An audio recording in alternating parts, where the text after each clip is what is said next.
যখন আমার গুরু বাড়ি থাকে তখন আমার মায়ের বয়স কিন্তু প্রায় 80-র কাছাকাছি। অনেক ফোন দিছে যে মা ইবাদত না করলে, মা দেখাশোনা না করলে, মাকে ভক্তি শ্রদ্ধা না করলে কোনো ইবাদত হবে না। আর বেঁচে আছে কি মারা গেছে তাও তো তুমি যাও না।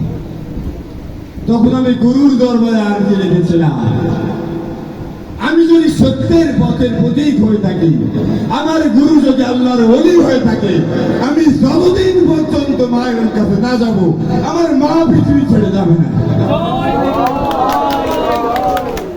90 বছরের মতো বয়স, এখনো আমার দরবারে এসে রান্না বাড়া করে।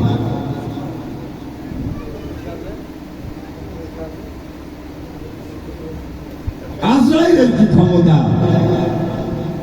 আমার গুরুর আদেশ ব্যতীত আমার মায়ের জান নেই। এটা আমার বিশ্বাসের জায়গাতে বলতে পারবে না।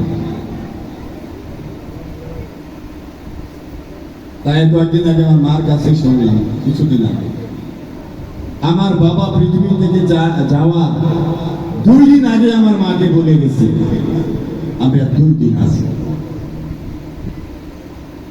তাই বললাম, তাহলে উনি আবার কে ছিল? সবাই তো জানতো মাস্টার মানুষ, হ্যাঁ, আইসে গিয়েছে খাইছে, তার কোনো অস্তিত্ব নাই। তাহলে কি ক্ষমতা থাকলে সে বলতে পারে আমি আর 2 দিন আছি? তার মানে নিশ্চয়ই যিনি এই লিপিবদ্ধ করেন বা কার্যকলাপ করেন তার সাথে যোগাযোগ আছে, অথবা ইনফরমেশন দিয়েছে না রে বাবা।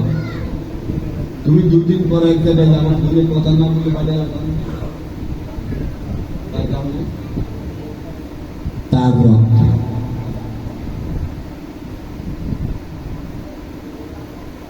আমি এখন আসি, এত বছর বয়সে দেখি মা এখনো সুস্থ, হাঁটা চলা করে। লোকজন আসলে এখনো খোঁজ নেয়, কে খাইলো না খাইলো, ভিতরে প্রেম জন্মায়।